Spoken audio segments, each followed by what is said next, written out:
45, yeah, buzzing. Many winters ago, I attempted to catch a monster of a mirror from a local club lake. But despite meeting many of the lake's residents, the jewel in the crown evaded me. This is the story of that campaign, my return to settle the score, and my eventual encounter with a huge carp I had longed to hold. I'll take this as a nice start to the old autumn-winter campaign. If the carp come back, that rod will go, and I've learnt that. Don't fuck up the situation by casting too much. These are the bigger ones, these are the ones I'm here for, and the big one is a much larger version of this. I heard a faint beeping sound, just like that one there. It's wiped up another rod. Right, so I'm being very careful about which ones I select. I'm choosing these ones. Just before I hit the bottom, I hit a fish. Where I always try and fish so accurately, like even a foot, and just fry my brain. There we go. That's where we want them. That's what we come fishing for. That is why we go carp fishing. Sorry to interrupt, but whilst I have your attention, I just want to talk about a couple of things. Firstly, would you please subscribe to our YouTube channel? We would massively appreciate it, and you will stay very much up to date with everything YouTube orientated that we do. Secondly, and as well as asking you for a little favour, we have a little something that might be of interest to you. If you click the link in description or scan the QR code on screen, you will be entitled to 50% off your first 3 months as a Cypography member. And as a Cypography member, you will get access to over 1,000 videos and several other member perks. During the winter of 2017-18, I began fishing a local club lake. There was a big mirror in there which I was sure would be close to the 40-pound mark on its next capture, and my plan was to be the man to catch it before it drew too much attention and the lake got busy. The lake is a small, shallow gravel pit which has always held lovely carp, and by the time I fished there, it had been restocked after a fish kill many years previously. Those fish had aged nicely, and with a stock of around 50 carp, it felt like the perfect winter water. I covered my time on the lake in previous episodes of this series, but for those of you who haven't seen those films, despite catching a good 20 or so carp that winter, I never did meet the lake's big mirror. I was lucky enough to catch several of the pit's residents, including the big common, which came on a full moon in January, but as I say, the mirror evaded me. I dropped in a few times over the years, but never went back with any real intent until several years later in the autumn of 2021.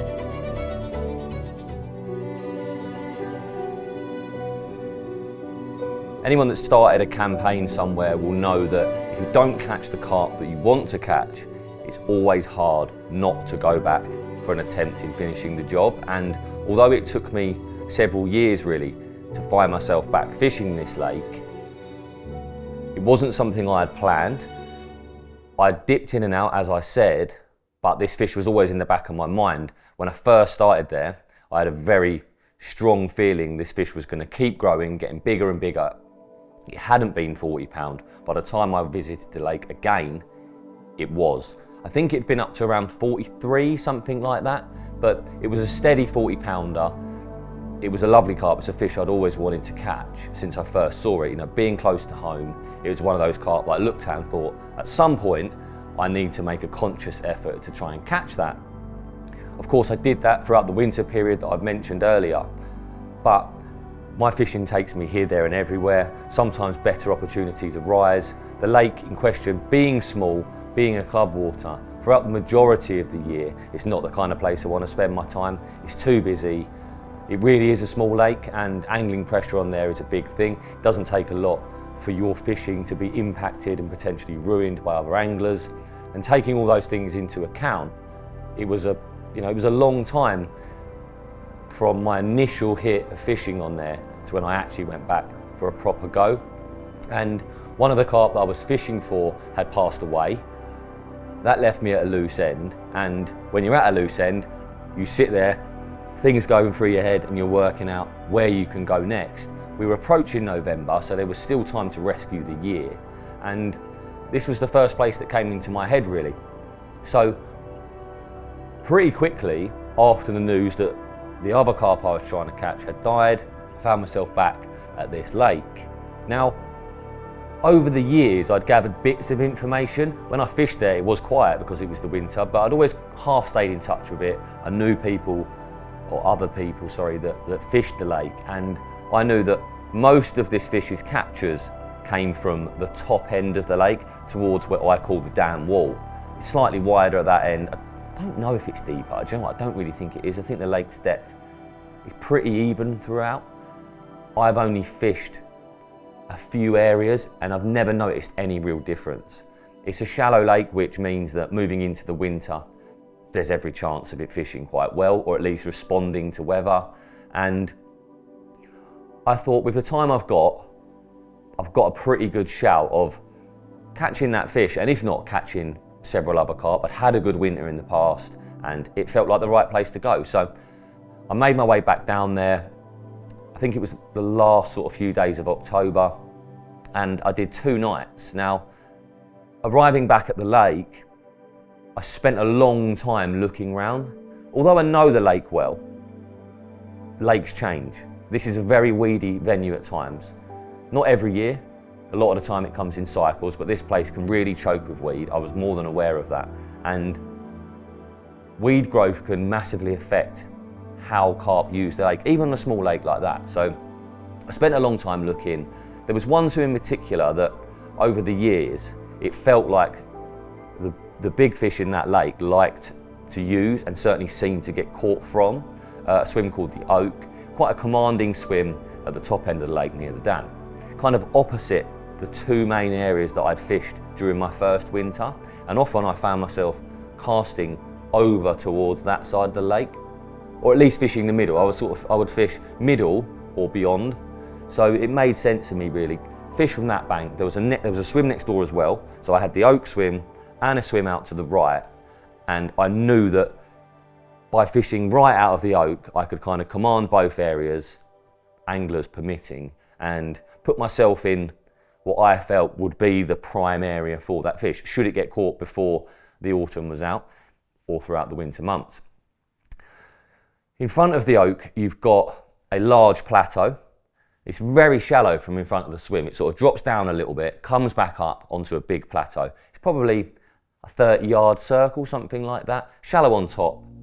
And I don't necessarily think carp can pass over it all the time. Depends on the depth. The depth in the lake is up and down. Most of the time when I fished it, it's sort of between about 5 and 7 foot. But in years gone by, I believe it's been like 12, 14 foot. So you can see how much the water has dropped over the years. But at this point, the lake was shallow. You've got a large plateau out in front of the swim. And because it's so shallow on top, it kind of forces the fish to drift around the back of it.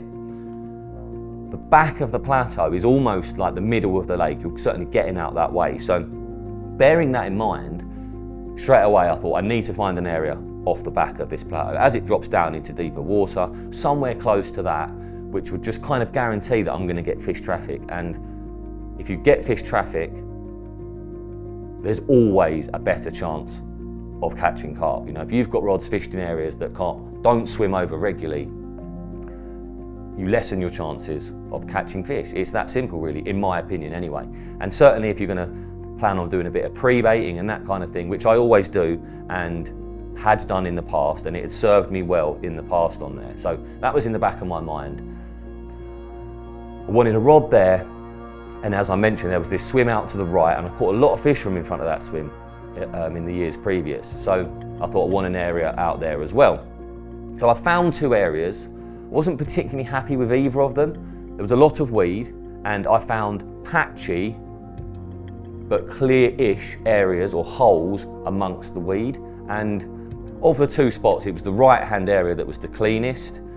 The one out in front of me behind the plateau, that was really difficult to find. I spent a long time leading before I got anything I was kind of remotely happy with.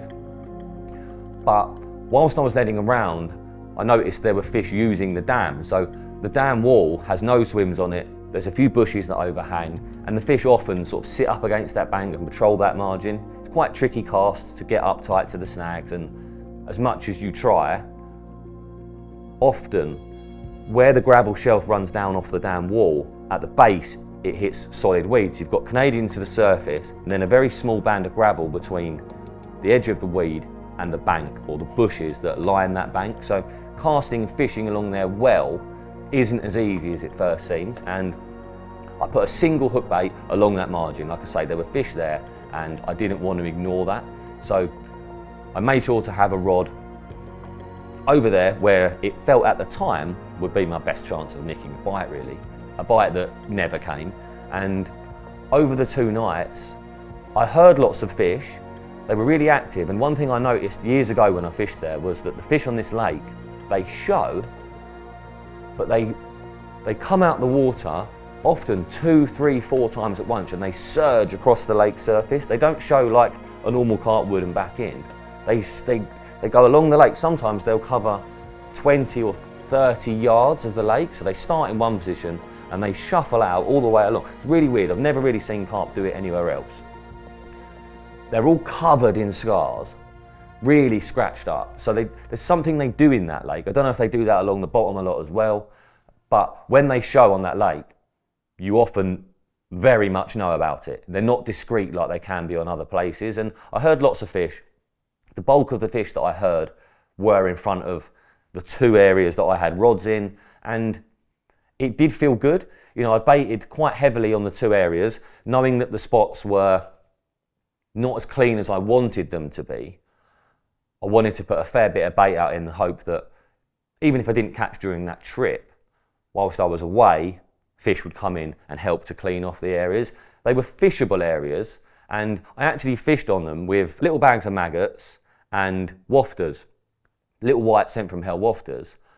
And with the number of fish showing in front of me, I remember leaving at the end of that trip and thinking, I've probably chosen the wrong hook bait for this. I should have fished pop-ups. I should have done away with the maggot bags because of those little bits of weed and stuff that were potentially littering the spots.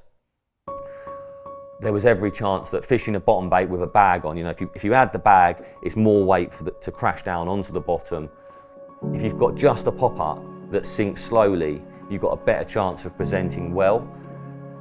So part of me felt that I could have caught fish that trip, but didn't because of the way I fished the 2 areas that I felt could have produced fish.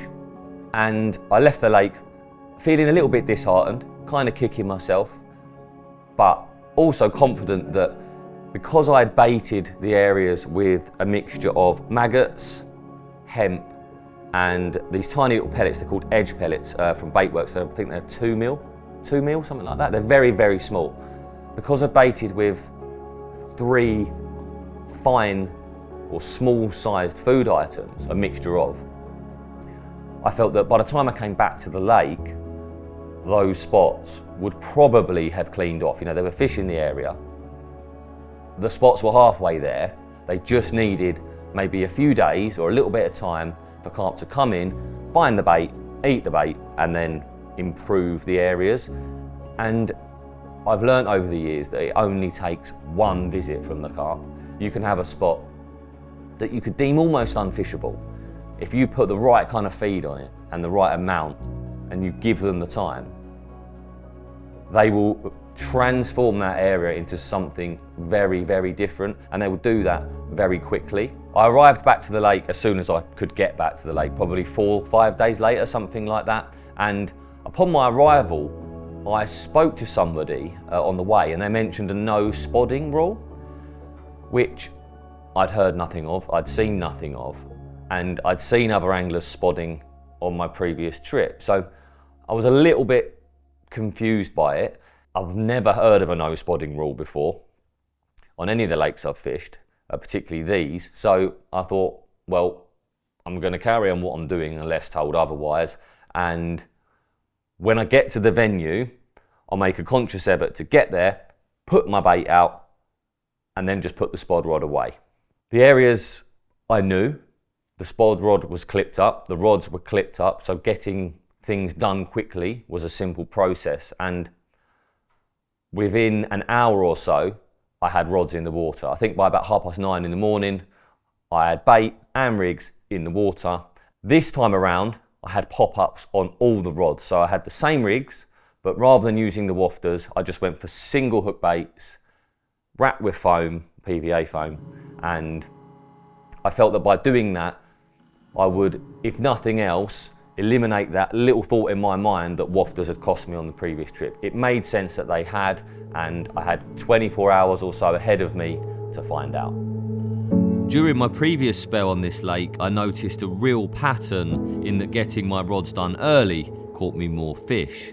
That hadn't changed, and I was 2 carp deep before lunchtime. Well, how about that? I was not expecting this to happen. Not that quickly anyway. A couple of nice commons, one's a small one, one's a large one, probably mid-20. I don't think I've caught either of these, so that's a touch. Happy days. Go on the commons.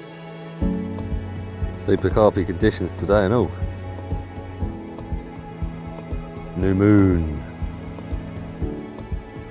It's got that slightly moody feel to the air, you know? Okay, here we go. So this is the first one. He's a small carp. I reckon he's 17 pound or so.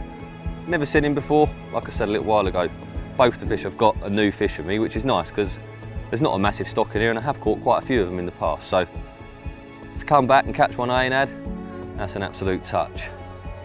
He's a lovely little chap as well. He's got lovely like reds and purples in his cheeks. Quickly spin him round. Just show you his other side.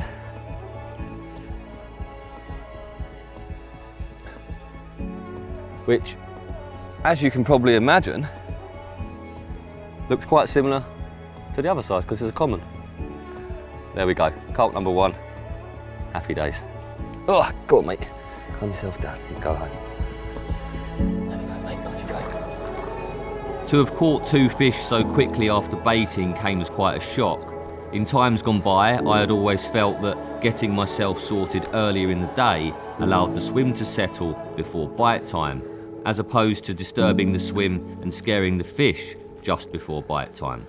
Being an angler that always wants to understand as much about what is going on around me as possible, it was a bit of a head scratch moment, but I certainly wasn't complaining. Well, we'd take that for a hook hold, wouldn't you? Absolutely bolted. It's going to be fun getting that out.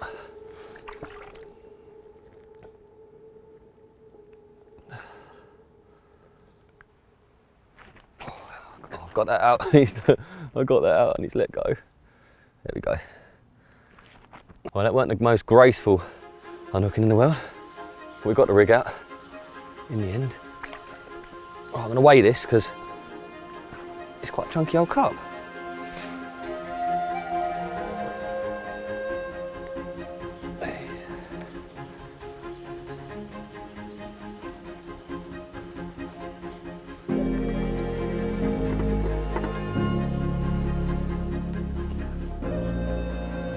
$27 and a bit. We'll take that. Take that. Right, these on the tailhead, he's called Argulus. Horrible little critters. They wiped out all my dad's koi once, so we're going to rub them off.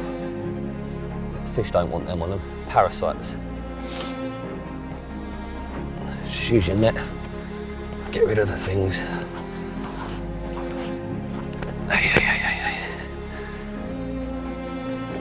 Right, let's get him up. I tell you what, I'll take this as a nice start to the old autumn-winter campaign. 27 and a bit pounds of lovely common carp. I thought I recognised him. I thought for a second when I got him out it might be the big common, but now my memory's been jogged.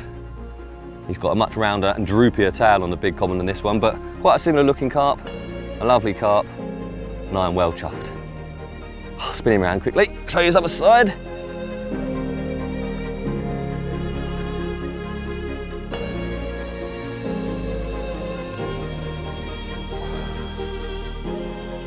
And here's his other side. Lovely little pug head on him he has. He has got a droopy tail, like the big common. It's not quite as round. Orange colours, he's a cool fish. And I could see this one under the surface the whole time I was playing him. Water's quite clear, and he's got this orangey colour, so he really stood out. I actually thought he was going to be a mirror, but he's most certainly not. He's a lovely common carp. Right, let's get you home.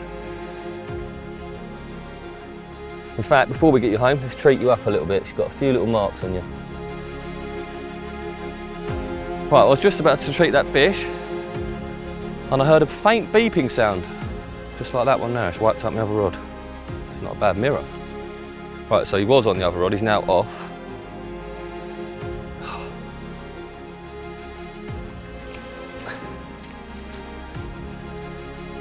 Happy days. Well, kind of happy days. It would have been ideal if we didn't wipe out both my rods, but